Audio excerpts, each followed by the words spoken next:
Sadiwan.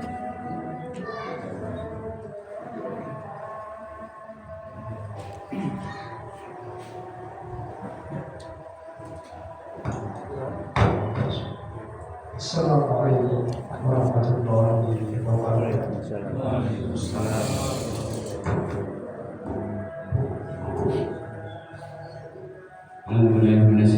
Bismillahirrahmanirrahim. Ya Rabbi sallallahu subhanallah walhamdulillah wa la ilaha illallah wallahu akbar. La haula wala quwwata illa billahil azim. Allahumma shalli ala sayyidina Muhammad wa ala ali sayyidina Muhammad. Ya Allah ya Karim. Allahu akbar.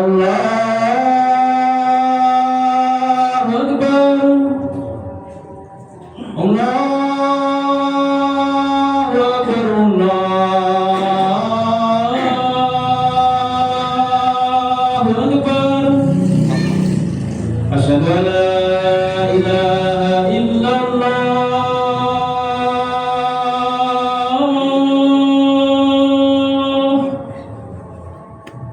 Asyhadu an la ilaha illallah.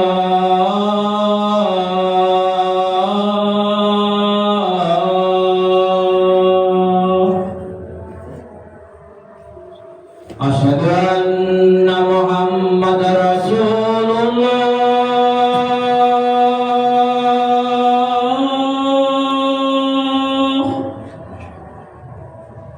Asyhadu anna Muhammadar Rasulullah.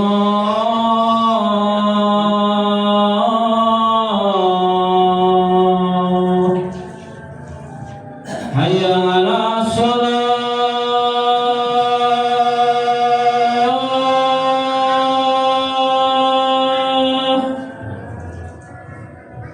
Hayya 'alas shalah.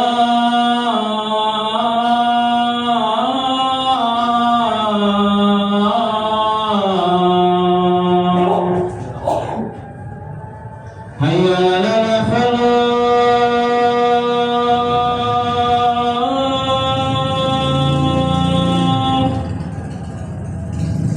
Hayya 'alal falah.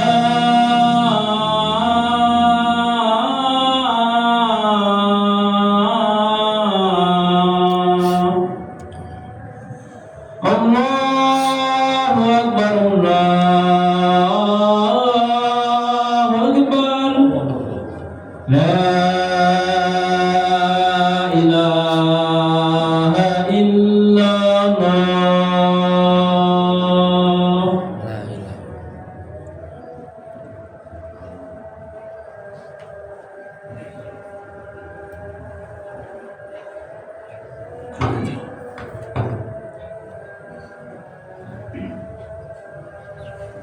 Alhamdulillah, nahmaduhu wa nasta'inuhu wa nastaghfiruh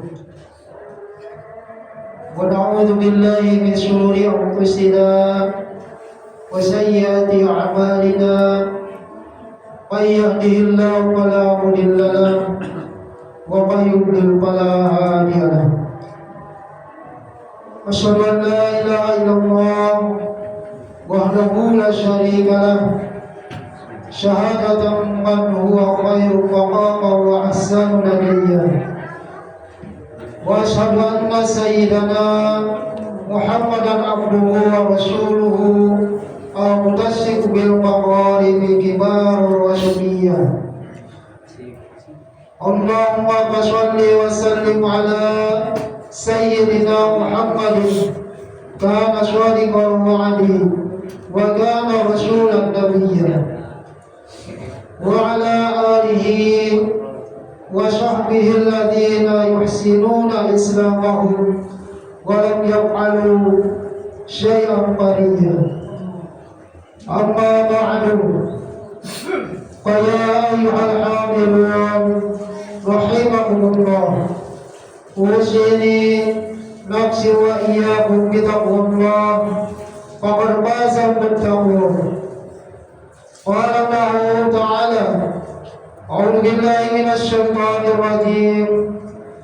Walau anna ahlal qura amanu wattaqaw lafatahna 'alaihim barakatin إلى السماء والأرض ولكن كذبوا فأخذتهم بما كانوا يكسبون. صدق الله العظيم وصدق رسول الكريم وعلى ذلك من الشاهدين والشاكرين والحمد لله رب العالمين. Segala puji bagi Allah Subhanahu wa taala yang telah menganugerahkan kita nikmat iman dan Islam serta mempertemukan kita di tempat yang diberkahi ini. Salawat dan salam semoga senantiasa tercurah kepada junjungan kita Nabi Muhammad SAW beserta keluarganya, sahabatnya dan seluruh umatnya hingga akhir zaman. Bertakwalah kepada Allah Subhanahu wa taala sebenar-benar takwa sebagaimana firman-Nya, ya ayyuhalladzina amanu taqullaha haqqa tuqatih wa la tamutunna illa wa antum muslimun. Wahai orang-orang yang beriman, bertakwalah kepada Allah dengan sebenar-benarnya takwa kepadanya, dan janganlah kamu mati kecuali dalam keadaan muslim. Sungguh takwa adalah benteng terakhir kita di tengah kehidupan akhir zaman saat ini, dan sungguh hanya dengan takwa kita akan memperoleh kebahagiaan tatkala kita hidup di dunia, terlebih di akhirat nanti. Masyarakat muslimin rahimakumullah, di tengah dinamika kebijakan ekonomi nasional, publik dikejutkan dengan vonis 4,5 tahun penjara yang dijatuhkan majelis hakim kepada mantan Menteri Perdagangan di era tahun 2015-2016 terbaru dalam kasus impor gula. Vonis ini menuai kontroversi karena didasarkan pada penilaian bahwa telah menjalankan kebijakan yang condong kepada sistem ekonomi kapitalis. Kapitalisme sendiri merupakan bagian dari ideologi sekularisme yang memisahkan agama dari kehidupan. Dalam sistem ini, kepemilikan pribadi dijunjung tinggi, termasuk kepemilikan atas sumber daya alam strategis. Dampaknya nyata terlihat. Menurut data APBN tahun 2024, PNBP dari sektor energi, yaitu migas, minerba dan lain-lain, hanya sekitar 500 triliun rupiah, jauh lebih kecil dibandingkan pemasukan pajak rakyat yang mencapai hampir 2.000 triliun. Ketimbangan lahan pun mencolok. Dari 60 juta hektar lahan bersertifikat, setengahnya dikuasai hanya oleh 60 keluarga dari data Menteri Agraria dan Tata Ruang, yaitu Nusron Wahid. Sementara jutaan rakyat tak punya lahan sama sekali. Ironisnya, penguasaan sumber daya alam oleh segelintir oligarki itu justru dilegalkan oleh negara melalui berbagai regulasi, termasuk undang-undang cipta kerja yang dibuat bersama oleh DPR dan pemerintah. Artinya, jika penerapan kebijakan ekonomi kapitalis ini dianggap sebagai kejahatan, maka aktor utamanya adalah lembaga negara itu sendiri, bukan terpenuh secara pribadi. Negara bahkan menjadikan pajak sebagai sumber utama pendapatan yang pada tahun 2024 menyumbang lebih dari 70% APBN. Selain itu, negara juga aktif dalam praktik riba dengan terus menambah utang bunganya sampai hampir mencapai 500 triliun pada tahun 2024.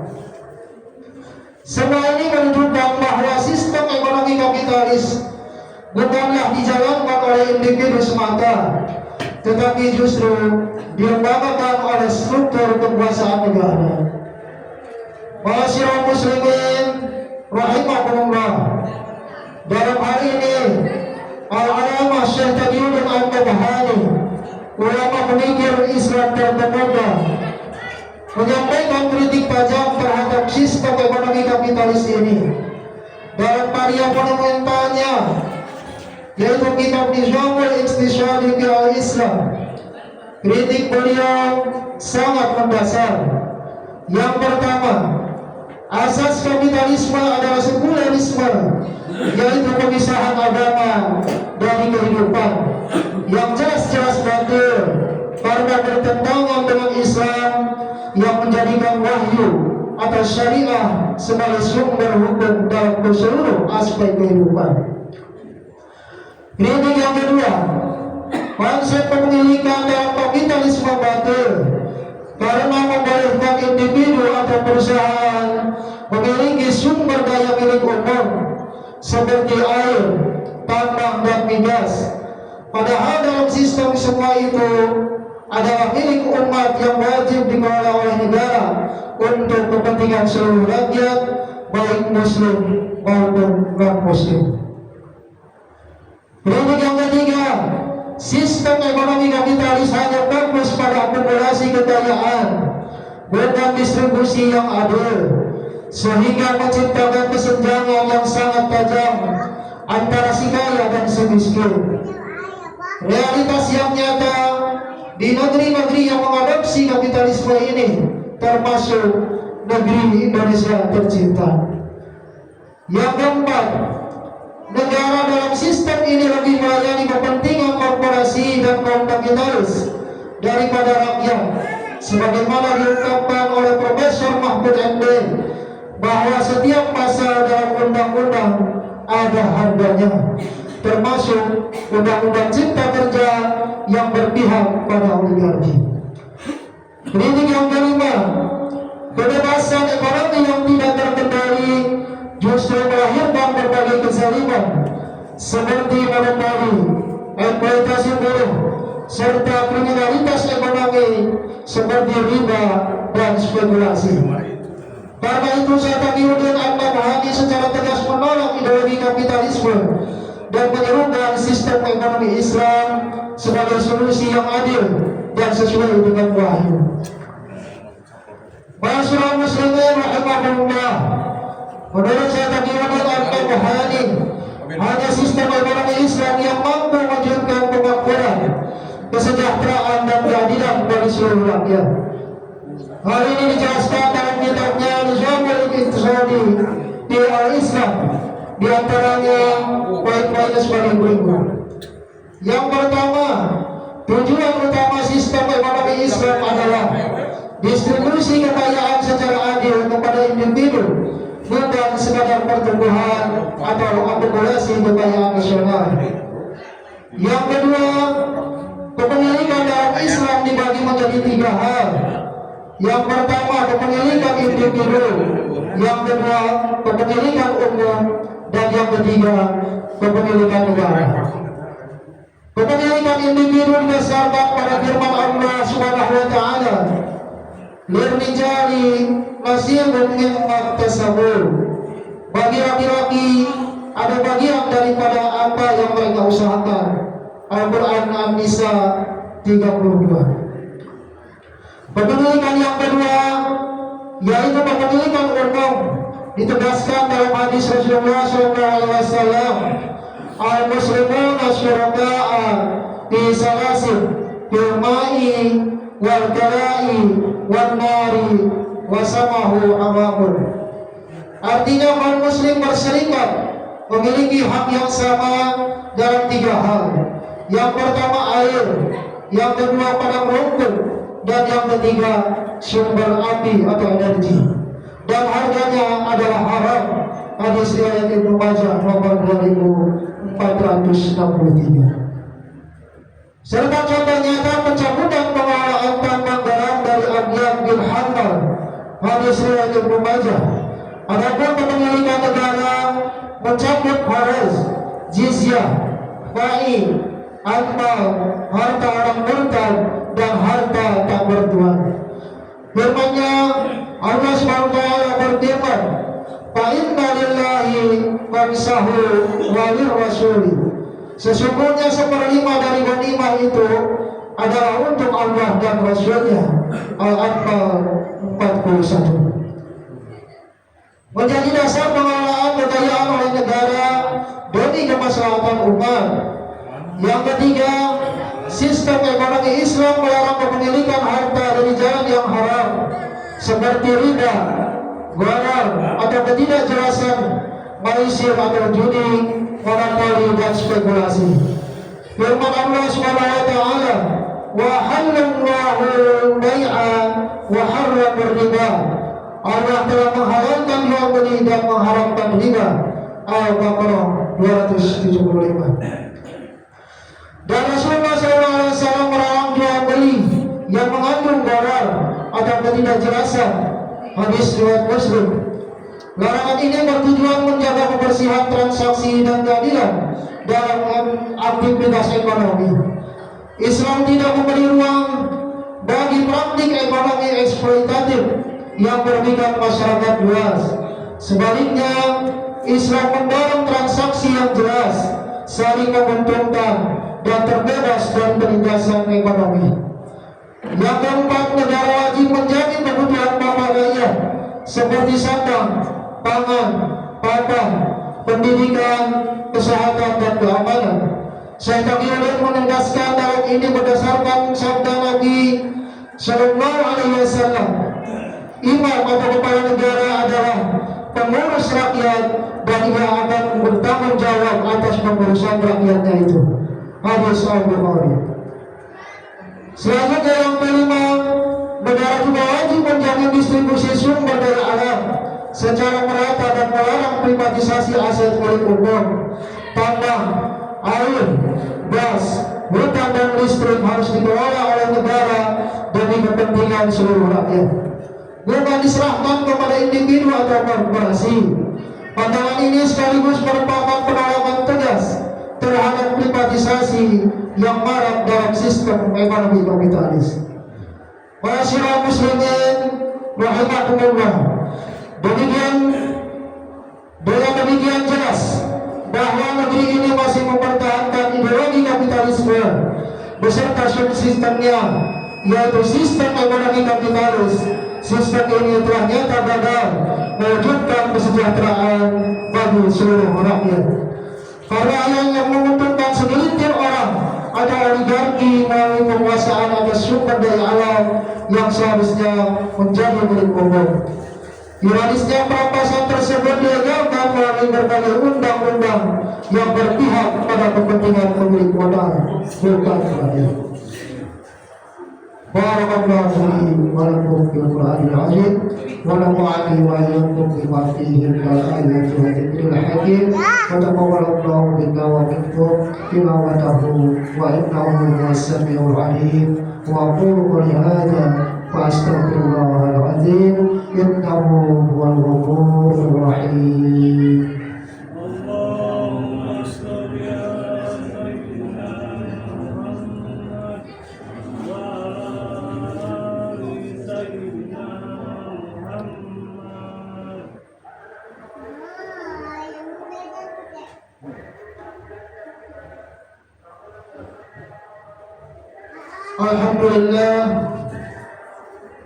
Alhamdulillahilladzi ala ihsanih wa syukru lahu ala taufiqihi wa imtinanihi wa asyhadu an la ilaha illallah wahdahu la syarika lah wa asyhadu anna Muhammadan abduhu wa rasuluh sayyidina Muhammadan abduhu wa rasuluh da'i ila ridwanihi. Allahumma shalli ala sayyidina Muhammad wa ala alihi wa ashabihi wa sallim tasliman katsiran. Amma ba'd, fa ya ayyuhan nas ittaqullah bima amara wa antahu amma nahaa wa'lamu anna Allah amarakum bi amri bada'i bi nafsihi wa salami malaikatihi wa musabbihati bi qudsi wa qala ta'ala inna Allaha wa malaikatahu yusalluna 'alan nabi ya ayyuhal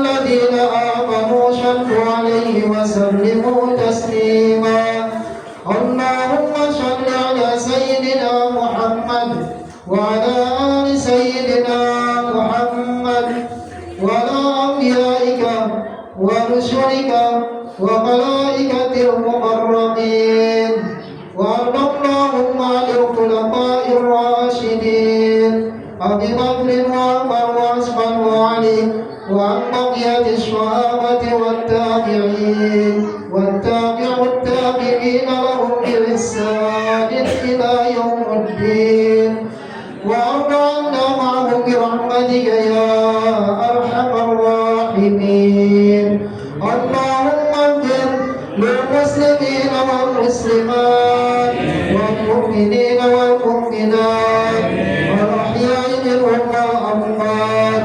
اللهم أعز الإسلام والمسلمين وأذل الشرك والمشركين وانصر عبادك الموحدين وانصر من نشر الدين واخذل من خذل المسلمين ودمر أعداء الدين وأذل كلماتك إلى يوم الدين.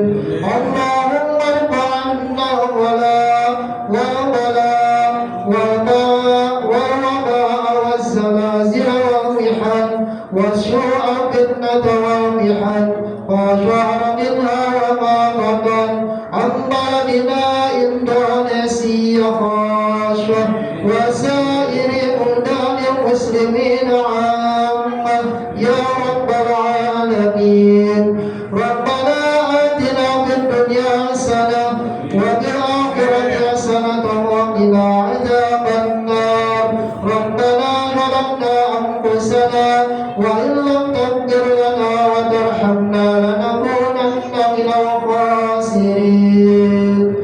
عباد الله إن الله يأمر بالعدل والإحسان وإيتاء ذي القربى وينهى عن الفحشاء والمنكر والبغي يعظكم لعلكم تذكرون.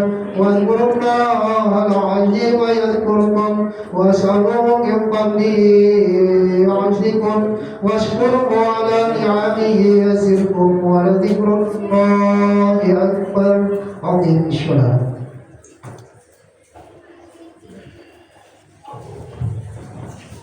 Allahu Akbar, Allahu Akbar, asyhadu an la ilaha illallah, asyhadu anna Muhammadar Rasulullah, hayya 'alas shalah, hayya 'alal falah, qad qamatis shalah, qad qamatis shalah. Allahu Akbar, Allahu Akbar, la ilaha illallah.